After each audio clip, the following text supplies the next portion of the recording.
Hello, and a very warm welcome back to the Gimme a Whole Year Wrestling Podcast.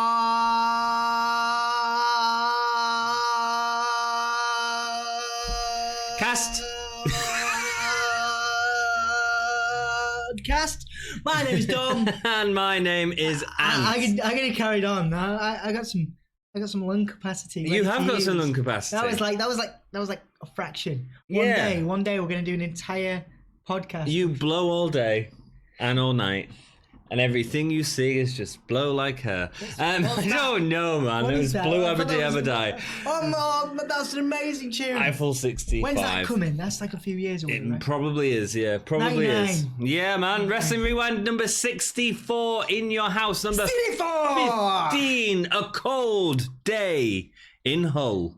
Halifax. Halifax. Made it 11th, 1997 in Richmond Coliseum in Richmond, Virginia. How are you, Dom? I'm all right. It's Good. Nice to be back. Yeah, it is nice to be back. I've had some sun, although you can't tell. It's good to be back. I've got the wall behind me, which is nice. The nice purple table. Good to be in your house. Cool. I got engaged. Yes, you did. Woo! Congratulations. I asked my partner to marry me. She said, yeah. We went to a kids' concert. We had fireworks that I'd organised. And Gene Simmons going, oh, yeah. It was great. Yeah, I mean... Overwhelming, most of that happened, didn't it? I mean, did you organise the fireworks? Well, I didn't really organise it. I paid the money for the ticket.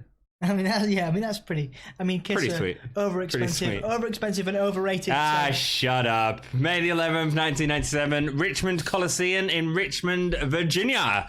Beverly Hills Ninja was the UK #1 film. Quick question. Go. Which wrestling star, past or present, if you could pick, would you have as a guest at your wedding? Macho Man Randy Savage. Nice, good shout. Oh, yeah.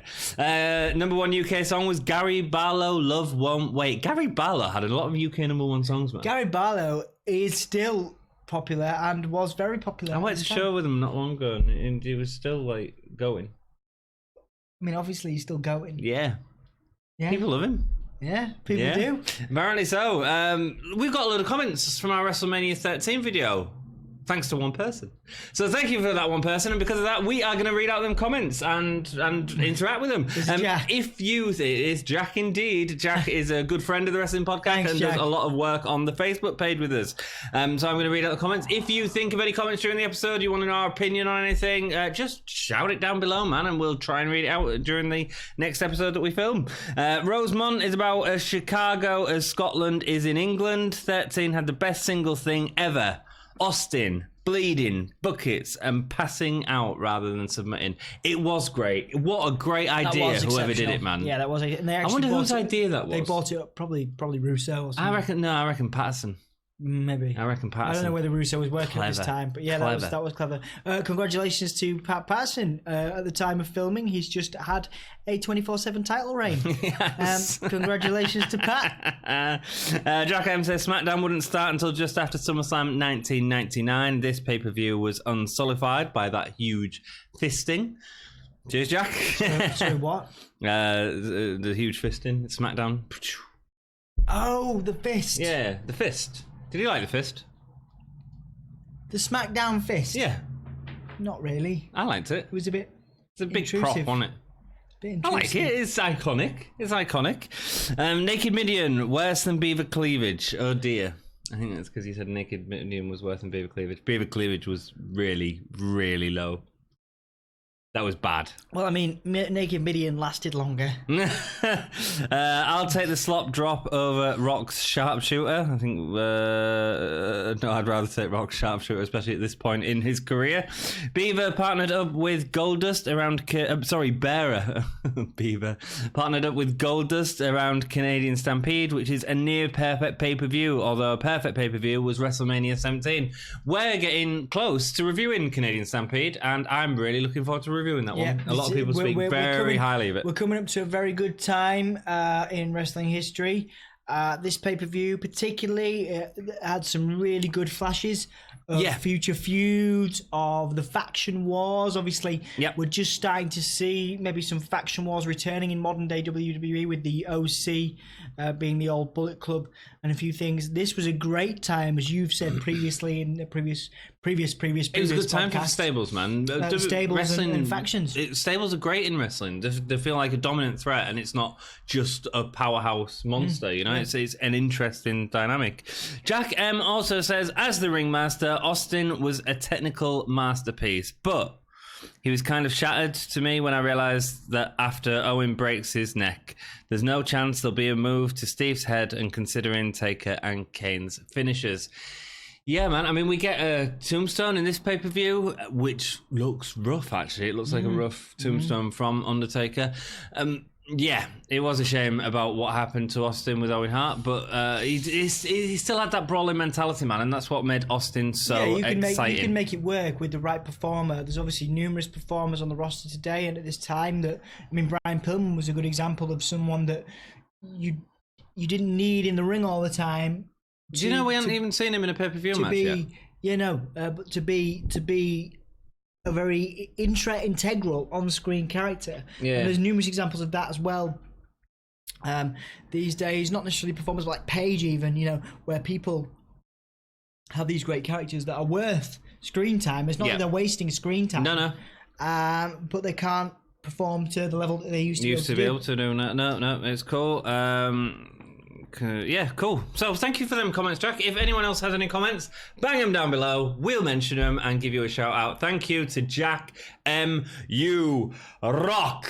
Starts off with another Take a Video package. I like the rolling R's. Thanks, man. I feel like, because you say you rock quite a lot, I feel like you should do it every time. But with the rolling R's. I'll try it. Like opera. Yeah. You know what I mean? Like how I do Aiden English, brother. Yeah, exactly. Yeah, cool. You kind of are like in English. Thanks. Starts off with another Take a Video. No mercy, no remorse. I was going to make a joke about you being loud and obnoxious and irrelevant. That's me. Tonight is going to be the... I love you. So this pay-per-view, cool. Hottest two properties in WWF at this time, The Undertaker and Stone Cold Steve Austin. They were the hottest things, without doubt. There's a really cool intro. I love the intro to this. It just reflects that kind of darker, more attitude era. Yeah. The Cold Day in Hell title screen, to be fair, again reflects. It makes sense. Reflects. It's excellent play on words, which the WWE aren't used to doing. It's clever because it's both Austin and Taker. Yes. Within that sentence. But there is that kind of more attitude era vibe about this. Oh, we're definitely getting there, man. We're definitely getting there. Also building up the first WWE match of Ken Shamrock and the Nation of Domination in a gauntlet match. Jerry Lawler came with some really.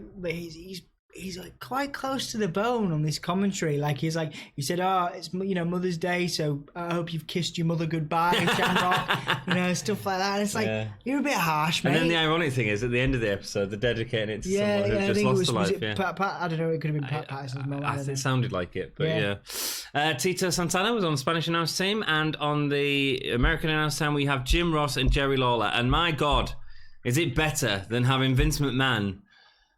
Is that a finish? Oh, no, he's got him. No, he hasn't. Shut up. Hunter Hearst Helmsley. Yeah, shut up, Vince. Hunter Hearst Helmsley with China is first versus Flash Funk. Flash Funk. Boogie. I can't remember the rest of it, but it just annoys me because Flash Funk could have been so over, and he was really being pushed to the hilt here at this time. He had a lot of pay-per-view matches, but the attire was terrible. I'll never stop fighting against. I mean, it's obviously all well and good now. Years down the line. It's ironic that he was 2 o'clock Scorpio before coming to this point in ECW. Yeah, so weird. Flash Funk enters without his Funkette. Storyline wise, they're gonna get beat up by China if they enter the ring. Makes all the sense in the world. Make China to be a dominant force. We're having the same issue at the minute. Me and Ollie are talking about NXT UK, and Jazzy Gabert and Ginny are currently in it. And it's like, Jazzy Gabert is quite similar to China, a specimen of a woman, really sort of powerlifter. And China feels threatening. Jazzy doesn't. You know, it's really interesting. They got it so right with China. Triple H has obviously been getting a lot of help from her as she low-blowed Mankind on the last Raw. Ross is doing the whole Flash Funk has kids on commentary as the match starts off nicely. Funk with arm drags and drop kicks into an arm bar. The commentary is selling the fact that the Hearts have booked the 5 seats on the front row, so they're getting all that established at the pay-per-view start, and that they'll come down at some point, obviously, for the last match. Funk jumps over the turnbuckle onto the ring rope to deliver a clothesline. He jumps onto the second or first rope of the outer turnbuckle before jumping off. Yeah, that was good. A really sweet move, man. Yeah. Really sweet. I like the dynamic between the two of them, actually. You know, I think Flash Funk. I don't think Hunter did a good job in this match. You don't think what? I don't think Hunter did a very good job. I didn't like the match. China helps Hunter by delivering a clothesline to Flash early on. I thought, like I say, the playoff between the three of them. So you got like China. That was my problem. I don't think it was the three of them. I think it was all China. I think China overshadowed the match massively. Yeah, but I think I think Flash Funk was allowed to do some really cool moves. Perhaps not as much as usual. Yeah, but you know, there was some good stuff. Yeah, Helmsley has control, pretty slow. Didn't seem like the crowd was invested in the match at all. China stealing the shows, getting involved in the match with another punch. Again, Hunter continues attacking, but it feels dead. As Funk is sort of ragdolled around. Yeah. Knee to the back of Funk sends him headfirst into the metal ramp, setting up the idea that it's a metal ramp, obviously. We'll get that into play later on in the pay-per-view. Helmsley gets caught by a leg as Hunter comes off the top rope, and he does his best Ric Flair impression. Gets caught by a leg when Hunter comes off the top rope. As Funk comes off the top rope. Right, cool. Yeah, he does that whole thing where... No, Hunter comes off the top rope and Flash boots him in the face. Right, okay. But he does that whole delayed fall over thing, which is great. Yeah, I do. Yeah, man. Funk delivers a spinning leg drop off the turnbuckle. That was unique offense, man. You don't see that. It's cool. Flash calls for the funky Flash splash, but Hunter gets to him before he can get to the top rope and delivers a belly to back suplex. Yeah, that was cool. It's like a face face plant. He ended up face planting it, spinning round. That was. I thought Funk sold that really well. He did, yeah. And then Hunter gets the pedigree for the win. It just all fell a bit flat for me, man. There was no point in the feud, really. Hunter was never going to lose. China was there. China stole the show. I liked the way. Can we like anytime? So far, Flash Funk has sold the pedigree better than anyone else. He tells it well. He sells it really well. Let's just for a let's just get that whole face plant back suplex into it was the really pedigree. Nice, the section, ending was good. That section was really good. Yeah, I just thought the rest of the match lacked pace, and Hunter can do that, especially when there's no heat between the two. It can get really slow. I think obviously we've especially in 50-minute WrestleMania matches. We've come off. Hunter S. Helmsley Goldust, where whatever you think about Goldust, their dynamic out of the ring was interesting. Yeah, absolutely. So that it played into it, added something to the match itself. This is just in the ring. It's Hunter against someone that's well below him at this point in terms of undeservedly so. I think Flash Funk, like I say, is an incredible athlete. Yeah. It'd be a bit like Hunter versus Al Slow. It just wouldn't make sense. No, I agree. Was a low. Do you know what I mean? Flash Funk was lower mid card, really. Yeah. Not the best opening. China steals the show, hoisting Funk onto the top ring rope with a delayed suplex. Really long hold on that at the end of the match. Yeah. Gets his ghoulies. He gets his ghoulies on the top rope. Yeah, that China was like bless his cotton socks. He's like up there. Yeah. He's got his legs high up. He's holding his leg. He's having a good sell on that. He is. Yeah, it was good. It was nice. However, stick with us though, because Hunter's some of his better stuff is coming up very soon. We've got King of the Ring, I think is the next episode we're doing, is it? Something like that. Obviously, that's the one that Hunter wins, so stay with us for that. And if you haven't already, subscribe to us, like the video, comment down below, let us know what you think. Go buy a t-shirt. Yes. We can get them at Redbubble. And also follow us on social media, Facebook, Twitter, Patreon, and Instagram. Yep. Any of them. Find us all, /Gimme a hole, yeah. Cool. And party with us. Party. Yeah. Just hang out. Just hang out. Just come hang out. Hang out with it. Give you a whole boys. We see footage of Ken Shamrock fighting in the UFC. Before an interview with him, he's been attacked by Vader and Mankind earlier in the night, but it hasn't shaken him. He is made to look like a legitimate bad bottom here. He is, man. He really Great has. Match. You know, like I say, the promise of Shamrock at this time, both myself and Anthony have voiced in previous episodes when we've referred to Shamrock. Obviously, he is. I just don't remember him. He's notable as an intercontinental champion, but we remember him being quite stoic, quite boring. You know what I mean? But we can't deny his in-ring skill. Well, going back and watching it, you always get a different impression. You know, this match. Yeah. Was ace. It was ace. Let's both of them go through the other matches to get into that match. Rocky Maivia versus Mankind is next. That's right. The first pay-per-view meeting of the future Rock and Sock connection. I got very excited about the end result of this match because it doesn't happen very often. It was nice to see. It was nice to see. It was. This Mankind getting a win. Yeah. But what is interesting to watch is these early matchups of future sort of massive feuds that you sort of see. It's sort of really interesting. You know, in 3 years' time, you think the stuff they were doing is completely different. You know, even in 2 years' time, it was completely different. Vader hasn't been seen since Taker sent a fireball into his face during the last pay-per-view, obviously normally with Mankind. The Rock has lost his big perm and actually looks similar to how people probably remember The Rock. Short back and sides, man. And he was doing a lot of the mannerisms. He was. So a little eyebrow raise. His promo was rubbish, though. Yeah, he's still very nervous, isn't he? He's still very nervous. We've seen him do a promo before, and it was actually a really good promo. But this one, he stumbles over his words, and Jen just messes it all up. Yeah. Like I think that you see flashes of what he's about to become.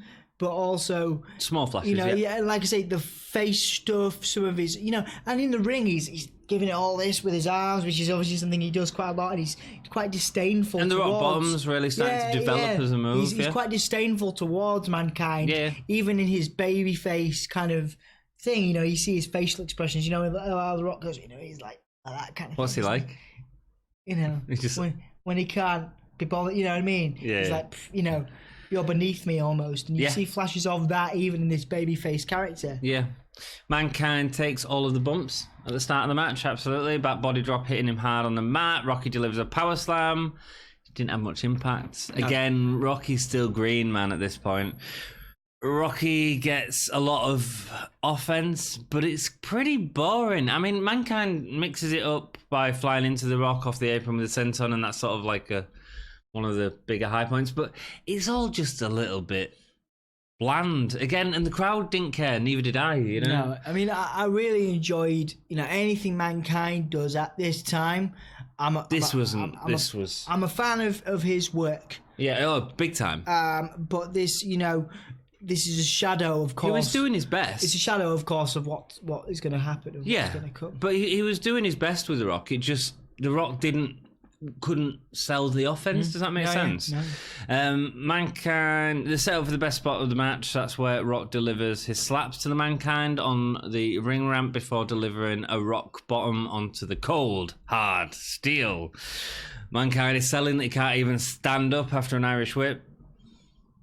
And I know there was a big bump on the outside. Oh, yeah. But it doesn't really feel earned, does it? I quite like that. Do you? I thought it was good. You had the rock bottom, but then also, just having him, not be able to take the Irish whip, like it was good. I like it. It didn't feel earned though. Someone actually brought this up to me recently. So recently as in today, I was having a conversation, and what with a younger wrestling fan, and what strikes me is that Mankind throughout his career, Mick Foley's always been very good at putting people over. Selling 100%. People. Someone brought up obviously this is very obviously we're a history of wrestling podcast, but we sort of allude to the present.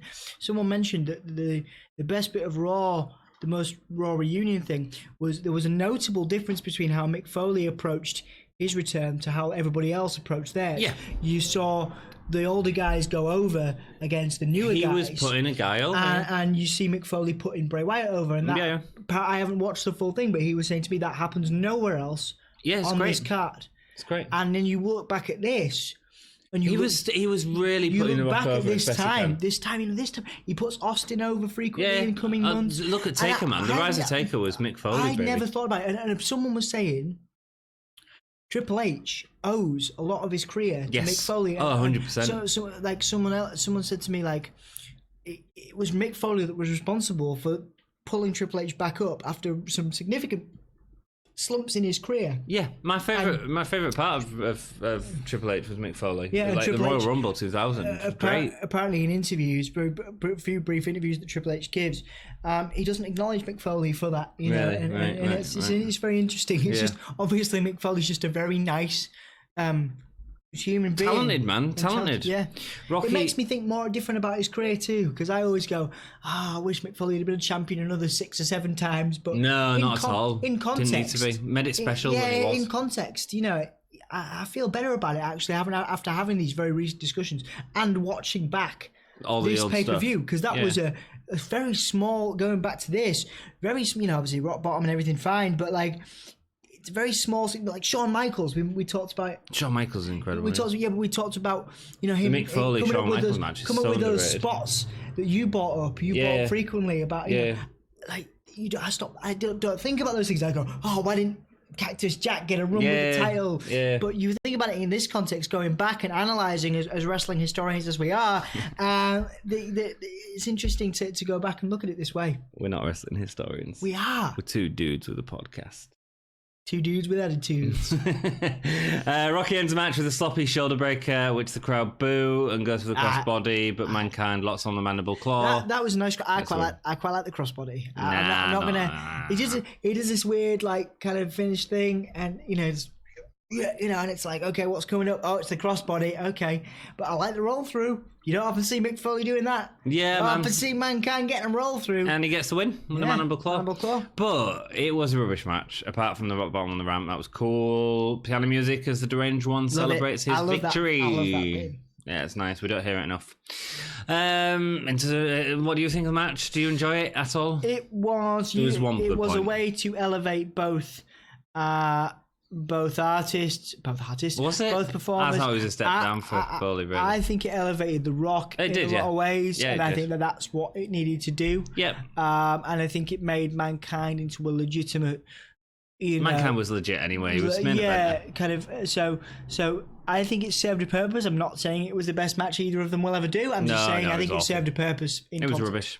On Raw last week, Crush had defeated 3 jobbers, or tried to defeat 3 jobbers. The first jobber was Adam Pearce, who would actually later go on to win the NWA Championship and become a trainer at NXT. There you go. Not just a jobber. Good fact. I love looking at jobbers and where they are now. It's my favourite thing to do. Some of them do. It's what I do for a hobby sometime. Obviously, the third jobber to come in wasn't a jobber. It was Ahmed wearing a pair of tights. A hoodie. A pair of tights. And a pair of tights. Yeah. Because you wouldn't tell it was Ahmed Johnson from the fact that he had a big body mass, man. Did. You couldn't. And also the Pale River Plunge. I mean. Yeah. Well, yeah. Of course, that was. Thankfully, the tights hid his identity, but he wins with a Pale River Plunge. So I like how he puts the tights back on as he finishes, and then runs back up, and then like. It's weird, isn't it? It's weird. So that leads us into the setup for the Gauntlet match. A Nation of Domination, Crush Farouk and Savio Vega versus Ahmed Johnson. Ahmed, man. I'm getting more and more into him. No, I'm not. He was great when he first came in. The high flying stuff he was doing was beautiful. Yeah, I mean, I'm getting more and more. I think you might be tiring of him somewhat, but I don't know. I think he could have been a world champion. I just think he could have been if he'd carried on with his style before his injury. I think after his injury, he lost that epic high flying.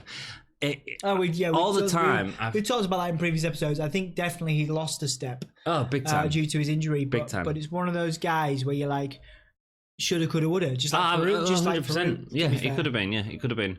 Ahmed Johnson interview. And only at this time. Yeah. You know what I mean? Yeah, This was the right time. This was the right time. It was the right time to pull the trigger on him, and it was the right time to pull the trigger on Farouk as a champion. But he was stuck with the Nation of Domination for a while. But the Nation of Domination were interesting. I enjoyed them. I know a lot of people look back at it and don't enjoy the Nation of Domination, but I really like them. I really like them. They were even this situation. They were a dominating stable. They do. No pun intended. They were great. Ahmed Johnson, he knows the odds are against him, and if Farouk has any sort of guts, he'll be the first to go in, as this is about him and Ahmed and not just about his goons. Farouk comes out still wearing a sling. That was from the WrestleMania 13 match, where it was them versus the Hawk and Animal and Johnson. Of course, Farouk doesn't go in first, as Gorilla Monsoon forces the rest of the group to go up on top of the ramp and watch the match, where they sort of stand silently, all doing the nation thing. It was great. That was good. Yeah, it was nice. It was solid. That was a nice touch. First up is Crush, and the group being on top would play into this. Ahmed is the first to get the advantage, but after missing an elbow, Crush lazily delivers a slam. And one of the worst turnbuckle clotheslines of all time. It was rubbish. And this is what I mean. Ahmed was such a solid high flyer. Yeah. And now we can't even deliver a clothesline off the turnbuckle. I mean, the poor guy's been through a lot, let's just say. But, fine, but tough. He delivers a big suplex and Ahmed starts holding his leg. Crush locks in a sleeper because that's entertaining. Commentary keep talking about Crush's traumatic childhood. But in relation to Ahmed's, because obviously I thought it was JR bringing up Ahmed's, and then I thought Lawler Crush came from a bottle of Snap, Crackle and Pop. No, he came from where I've just been though. He came from Hawaii. Oh, did he? Mm. I thought he come from because do you remember Crush when he was like WrestleMania 9? He just looked like he looked like that was his fourth thing. member of Snap, Crackle. That was and his Pop. thing. That was it was the colourful Hawaiian sort of thing. He had a great finisher then as well. Oh, yeah. But not nearly as good as the Hart Punch. Shut up. The best finisher. Don't be stupid. It's almost as good as Dolph Ziggler's super kick. Stupid. I knew he was going to bring the greatest So what finisher. you see, your line of thought there hasn't worked, because actually what you did is you went, okay, I agree with Anthony. I'll wind him up a little bit by saying this is good, and then I'll go on to something else that isn't very good, which was Dolph Ziggler. What do you mean it doesn't work? Dolph Ziggler works in any context. So anyway, great. Chris locks in a sleeper. Commentary talks about his childhood. Chris signals for help from the rest of the nation, but the nation have a restraining order. That was odd. Like obviously he knows they've starting to build up friction. That's the idea. Yeah. I mean, I get it, but like he knows that they've been banished up the ramp. Yeah. He knows that. He knows they can't come down. So why is he like, hey guys, hey, please come and help me? And they were like no, friend. I understand the friction. Yeah. But they could have done this better. Yeah, I didn't mind it. I didn't care. I thought that Nation looked like they had Asbos, to be honest with you. Chris goes for a Hart Punch. Best finisher ever. I like that, because normally you just say, I like that he does this now, and he's like, he's like, hold on. He like does that, you're talking rubbish, right? So you like the fact that he held up his hands to go deliver it, so you give Ahmed enough time to get the backspinning heel kick in. It sells it. I like the fact that he was waiting there for a move. No, it sells it. Whatever. It increases anticipation for the devastating. My anticipation was devastating Hart Punch. Over the moon. This is the last bad match of the pay-per-view, by the way. I'd like to see Andre the Giant do a spinning heel kick. When Ahmed does a spinning heel kick, you mean? Yeah. You were a bit of a weird finish, bit of a lax finish, but he interrupts as a Hart Punch. I mean, we could call that the Heart Stopper. Ahmed dominated Savio. There's another person that used to finish a couple of Heart Stoppers. Yeah, there will have been. Ahmed probably one of the Heart. Savio Vega comes in next week. Ahmed dominates him with his nation attire, which I like. This was rubbish. I mean, yeah, it was. This was rubbish. This is Savio Vega. I haven't enjoyed any of this pay-per-view so far. Did you notice the best thing about this was the funniest thing was, it's the power slam that Savio Vega that he does with Savio Vega, and he licks his chest. Yeah, it's weird, isn't it? Like, why did he lick his chest? Don't know. Weird. I mean, Ahmed's meant to be. I know he's meant to be ferocious and animal, but that was taking it a little too far. Yeah, licking Savio's chest was a bit weird. Savio did a decent back spinning heel kick to Ahmed. He was in the corner. He sort of flies over the top. Oh yeah, like that. He flies over and then lands. I was like, yeah, man. Yeah, that was cool. You know, he's still going. He's still going. He's like a world champion in some promotion now. Cool. Good on you, Savio Vega. Go on, Savio Vega. You rock. At least at times, one of our favourites. No, he has don't been in say the past. Favourites. No, because he's saying top 5. Oh, he's done great. I'm not saying matches. top 5. Look at that. Look, this is my problem with this match, right? You compare Savio Vega's skill in the Stone Cold Savio Vega match, which Savio did so well in. This is trite, man. Did I compare? I've not compared during any time during this podcast. Yeah. I've not compared anything to do with the Stone Cold match to this match. No, but what I'm saying is this match is awful. It's not good at all. It's not. It's all kicks and punches. A Nev hold from Savio. He's better than that, man. He was better before. Contact. They've got time to. They have to speed through. Yeah, but they're not speeding through. They're just doing really slow punches. That's not speeding through. Ahmed eventually fights out with a hip lock takedown, although misses the weirdest looking headbutt from the second rope. What was he doing? I quite like that. I thought it was a good spot. What? He just looks like he falls off the top rope and headbutts the ring. It didn't even look like it. It was the weirdest. It wasn't even like straight. That is what a flying headbutt. Oh, it was awful. Savio misses an avalanche because an avalanche works with a smaller guy.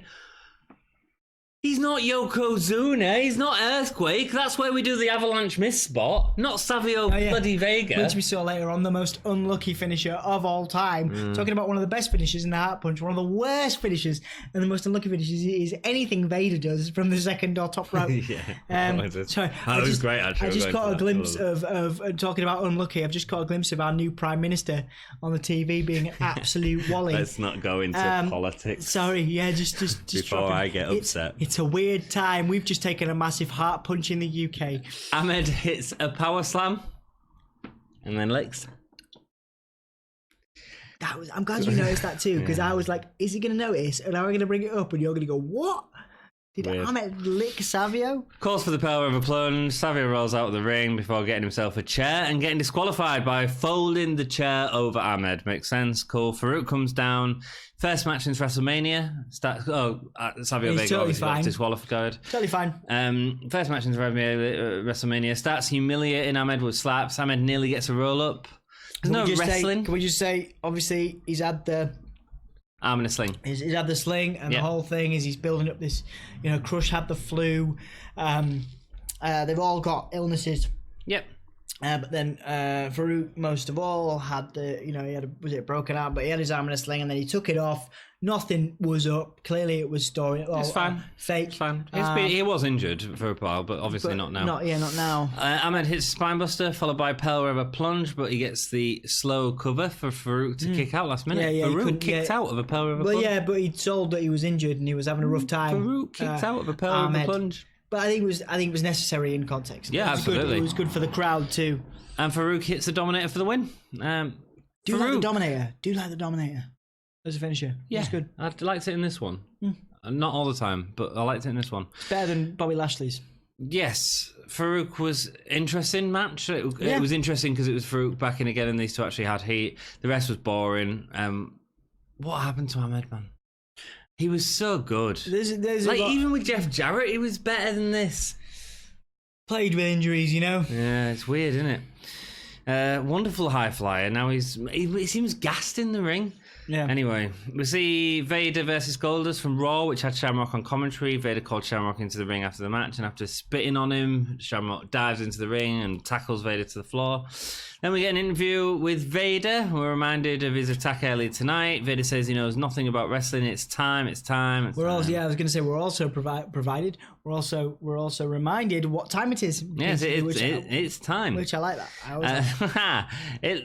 I thought he'd pre-bladed under his mask, but he didn't. He looked like he had a cut there. Anyway, no holds barred match. That's cool. I like knockout or submission. Yeah, there was some nice build as well here. Obviously, recapping the Vader Goldust match and how much animosity there is between Shamrock and Vader. Yeah. Because legitimately, these two guys are fighters, right? These two guys are meant to be in the post or pre-Attitude Era. This is meant to be ushering that in, this kind of shoot fighting style, which Vader and Shamrock were kind of, it was supposed to be.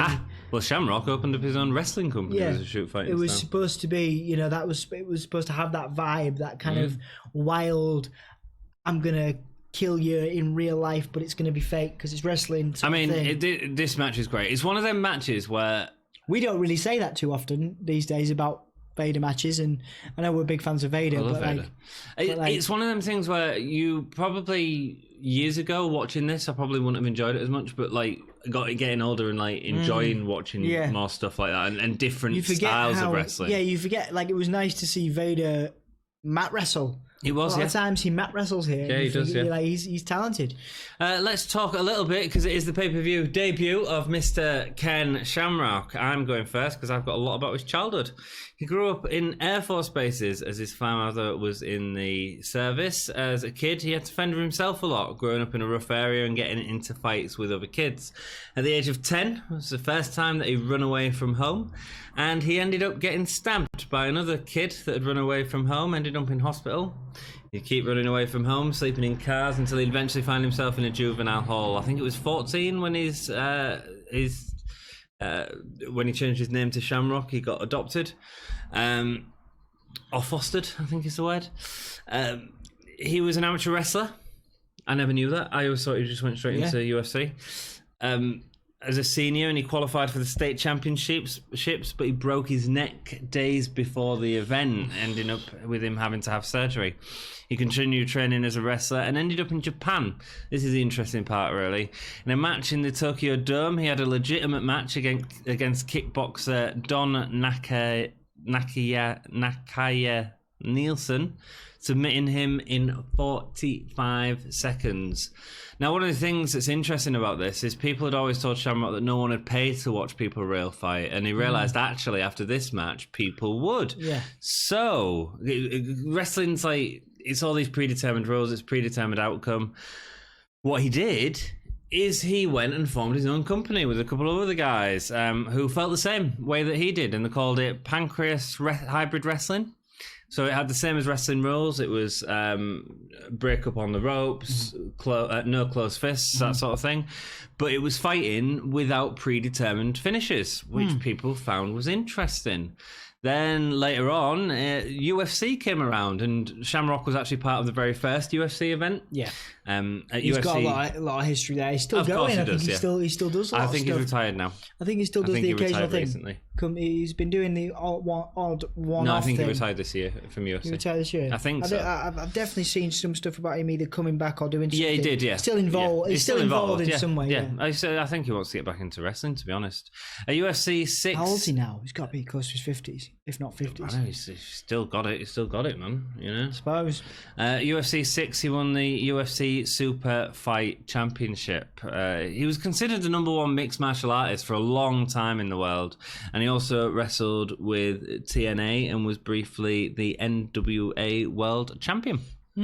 Tell us a bit about him in wrestling wise. I think from my perspective, it's interesting though, that, isn't it? Yeah. Isn't that interesting that you opened up his own hybrid wrestling? Yeah. So I should watch some of that. I'd like to watch it. I mean, like I said, I think for Shamrock, when we kind of, obviously we're going back to it now, but when I kind of first started watching him, I was fascinated by this rough, the kind of boxing style, the mix of the martial arts in there. Probably the best pure athlete. They say that about guys like Shelton Benjamin now, but you look at guys like Conor McGregor nowadays. He was the Conor McGregor of that era. Yeah, I mean, without the, I think the problem with Shamrock, you talk about Conor McGregor. He didn't have the charisma. Conor did he, McGregor gets by because of his charisma. Yeah. And there are a number of performers, obviously very different league, but guys like Drake Maverick or Rockstar Spud, where you're like, charisma can get you very far. Yeah. And Shamrock, probably his downfall, the thing that didn't lead him to a world championship run, was the WWE is not about fighting. It's not about wrestling. It's about sports entertainment. Yeah. And he would have done better in AEW. Yeah, he would. Shamrock, one of the greatest. Another guy that doesn't get, which we're going to find in a few years, is a guy like Steve Blackman. absolutely incredible martial artist, legit martial artist, like championships, awards, everything, just like Shamrock. But it just goes to show that, unfortunately, in the WWE context, you can have all the skill in the world, but if you don't have a personality, you're not going to get very far. You're not going to... I think they both have personality. I think it's just understated. It's not as big as the rest of the characters, and it's probably not what Vince McMahon wants. No, I think so. I mean... They, of course, have personalities. They're humans. He was in TNA for a little while, and I think he had a championship run there. That was at the very beginning of TNA. Did he? Yeah. So I think, he's still out there, and he's still campaigning to come back. Yeah, man. Twitter. He's very active on social media. I'd like to see it. I think it's too late for him now. Nah. Get him in there. How old is he? Let's have a look. How old It'll be Shamrock about 50 now. probably. No, get him in there, man. Why not? Give him a Saudi deal or something like that. That's fine. Give him a lot of money. That's fine. That's cool. Have him referee Stone Cold Steve Austin's return match. There we go. Cool. You did. I'm sure you mentioned that before, haven't you? Yeah, I hope Stone Cold don't return. I don't need that tarnishing as well. 55 years old, isn't he? I mean, it's not too. It's not. If he's in good shape, man, that's all that matters. That's all that matters. Shamrock comes down in a silky dressing gown, velvet, silky, not velvet, silky. Looks a bit like a boxer. Shamrock, I think that was the vibe, wasn't it? It was, yeah, of course it was. The sort of, the fighter vibe, Yeah, Shamrock really kicks into Vader at the start, and it feels legit. It feels really sharp. It feels really heavy, and it probably was. He was fighting with a guy called Vader, who also works really stiff. Vader goes for a bear hug, but Shamrock turns it into an armbar. From the start of this match, it all makes sense. That's what's great about it.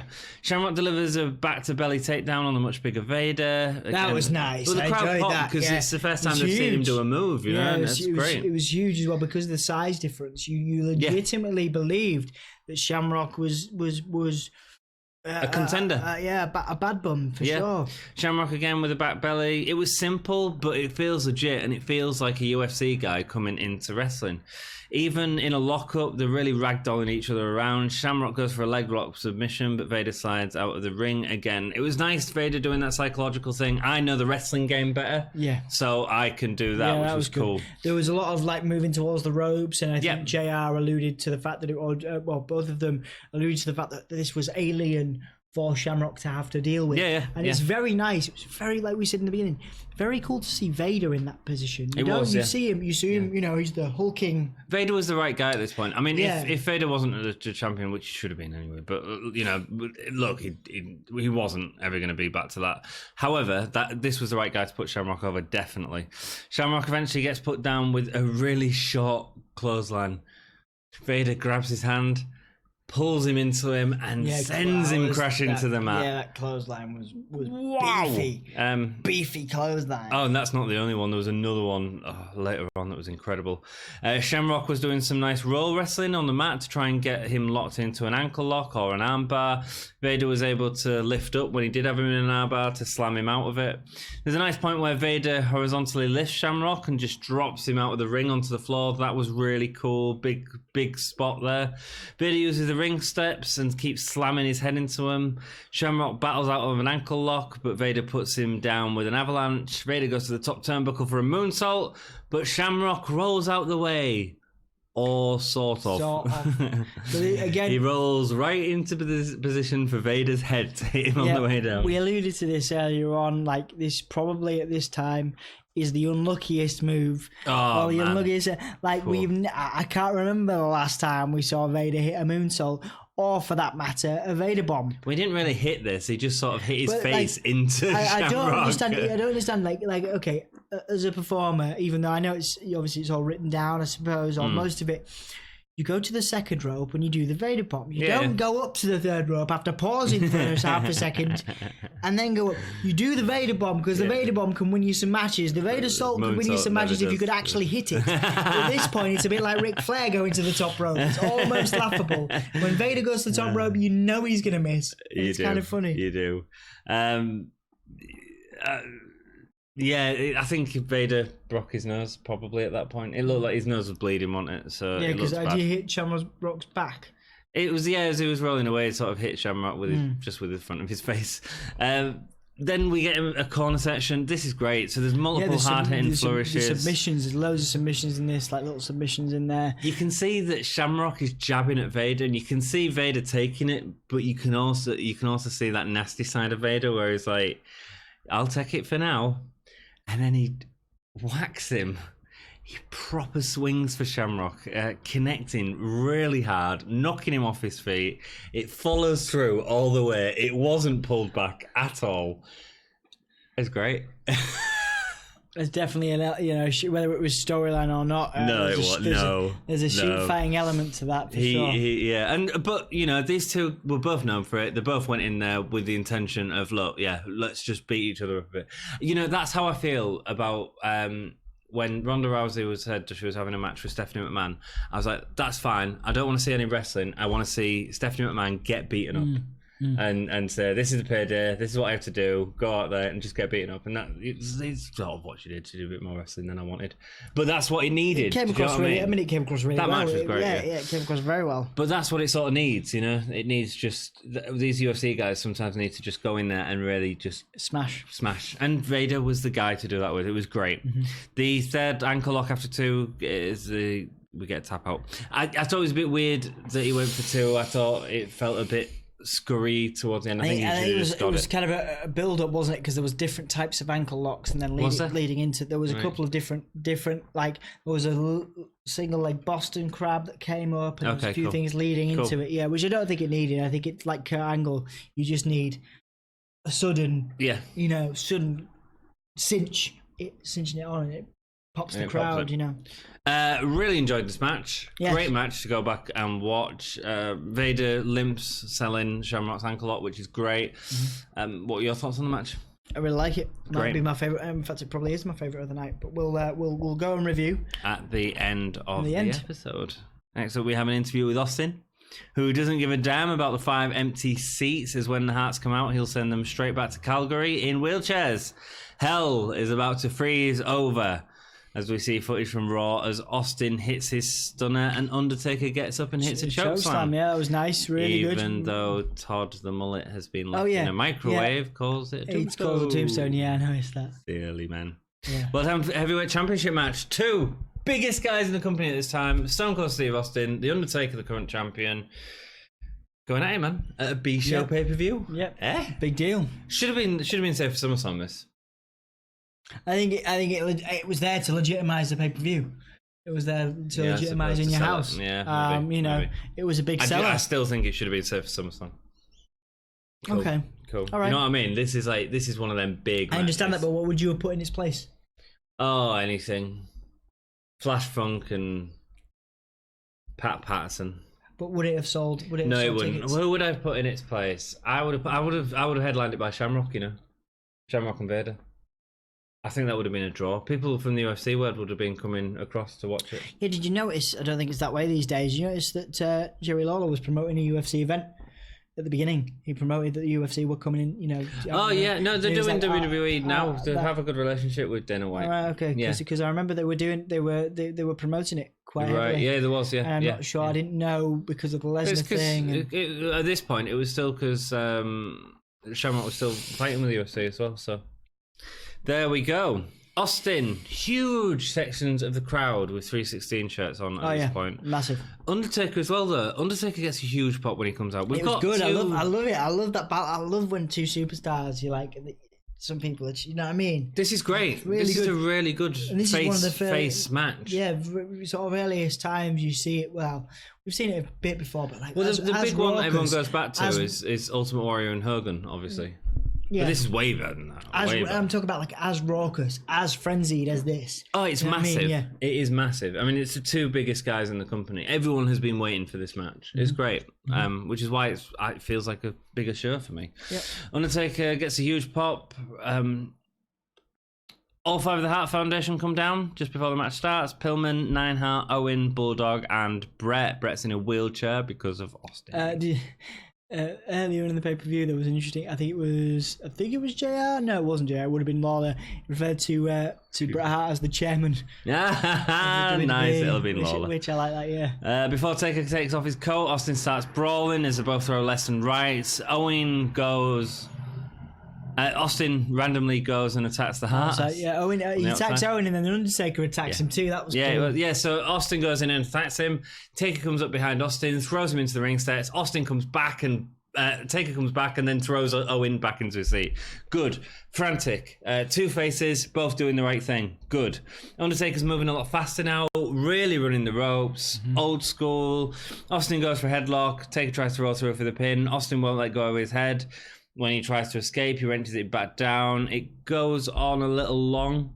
Yeah. Them rest holds. Yeah, I've made a note of that myself as well. I think the rest holds here, particularly Austin's, the headlocks and stuff. Like, you don't want to see that in this environment. In this environment at this time in the card. But they were dragging out the match, I think. I think a lot of that. I think I brought it up before we started. Seems to be to cut away to shots of the Hart Foundation. Yeah, it is to get that story. To build it there. Yeah. Nice moment as Austin tries to shoulder block Taker, but Taker stands firm. There's an incredible look, and it's just a flash on Austin's face. He does that shot to face. I can't believe he didn't go down. It's great. Really high backdrop from Taker as Austin lands on his feet and goes straight for the legs of Taker. As Taker tries to escape, suddenly the energy is picked up again as Taker flourishes. Yeah, Taker does the corner punches. I love that. We saw it develop through a Mankind feud. It was great. As Taker's leg is wrapped around the ring post. That was nice. Good stuff. He pulls Austin's head into the ring post. Really nice. Austin continues to work over the leg. Again, going back and forth with the Hart Foundation as well. Eventually, Taker starts working on Austin's knee, and the brawl in Austin is met by Taker's brawling. So much back and forth in this match. That was what made it really interesting. We saw a more aggressive, that again had been promoted and inspired by his feud with the Undertaker, with Mankind. Mankind. You see this more aggressive Undertaker come through. So you're actually obviously Austin is the brawler. He's the chaotic one, whereas you're not used to seeing this from Undertaker, but you get the vibe that it takes a guy like Austin to bring that out of Mankind, to bring that out of Undertaker. To bring out the fire a bit.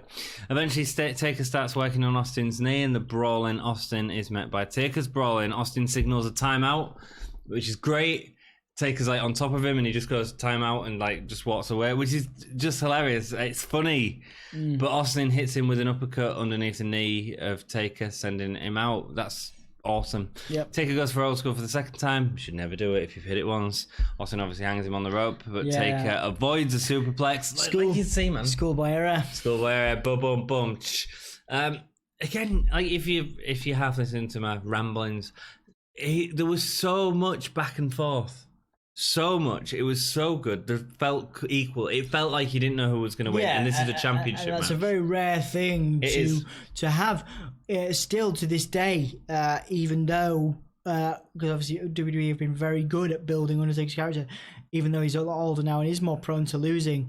It's a big deal when you see someone stand up to the Undertaker, and at this point especially, when fans do not know who's going to win, when the Undertaker's on the other side of that ring, that's a special thing. It is. It's a special thing.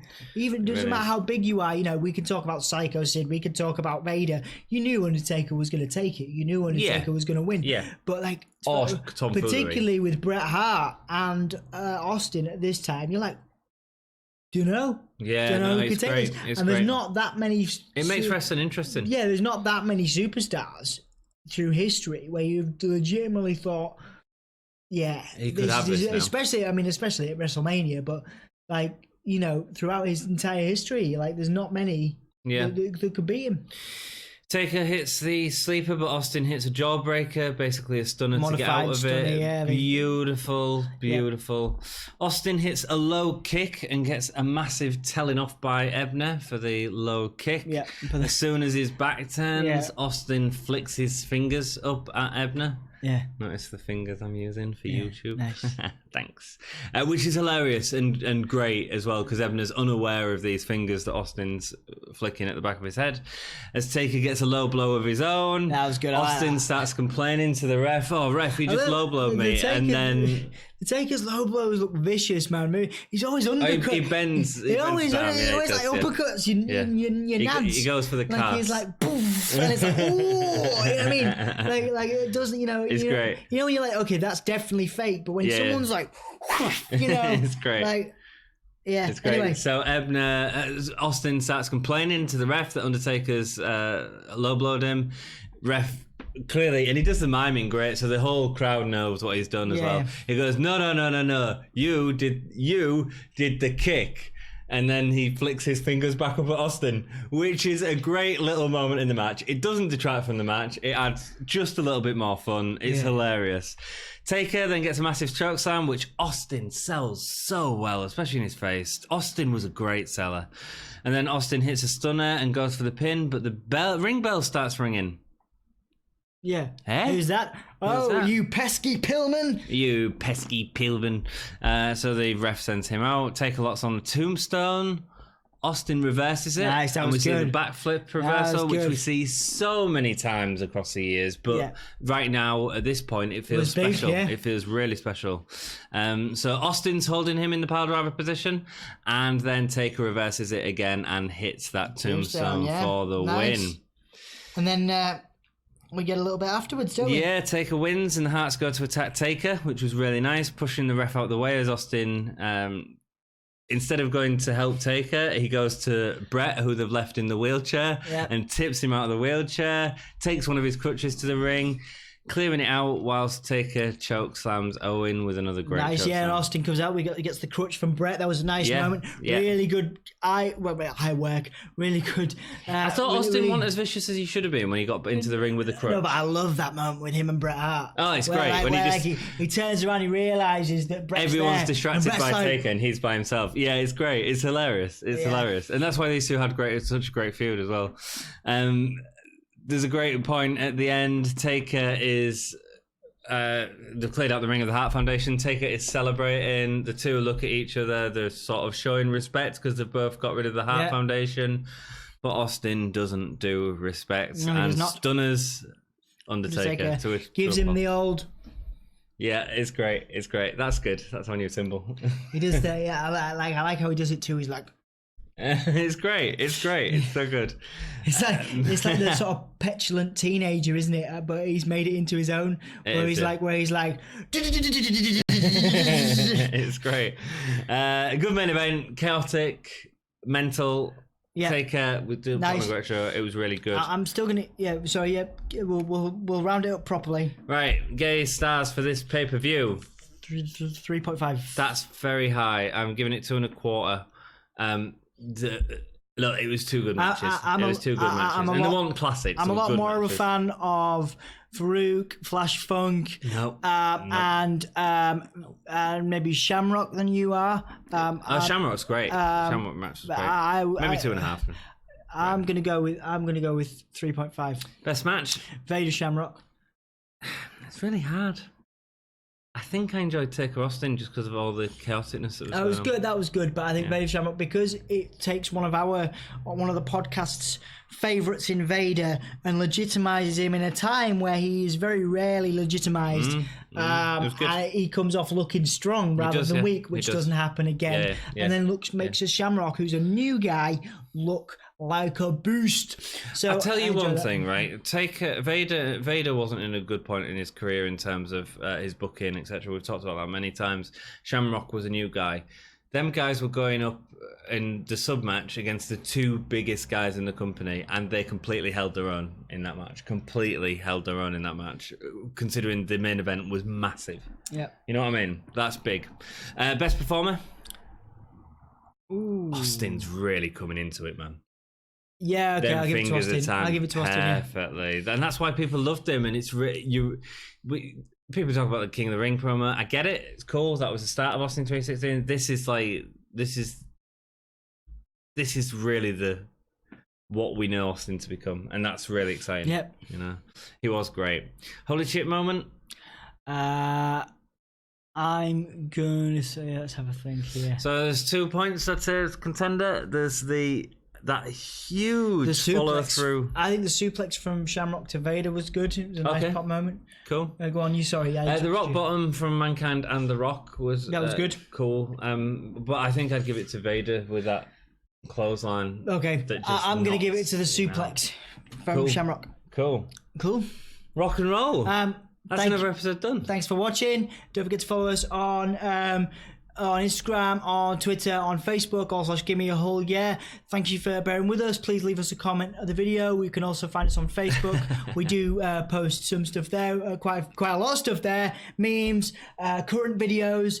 All of our content usually arrives on the Facebook, so check it out. We do some conversation on Twitter as well. I'm really bad at that, by the way, dude. It's all right. It's fine. I don't always do it. Please keep in touch. And, give me a whole yeah. Give me a whole yeah. Holy chip.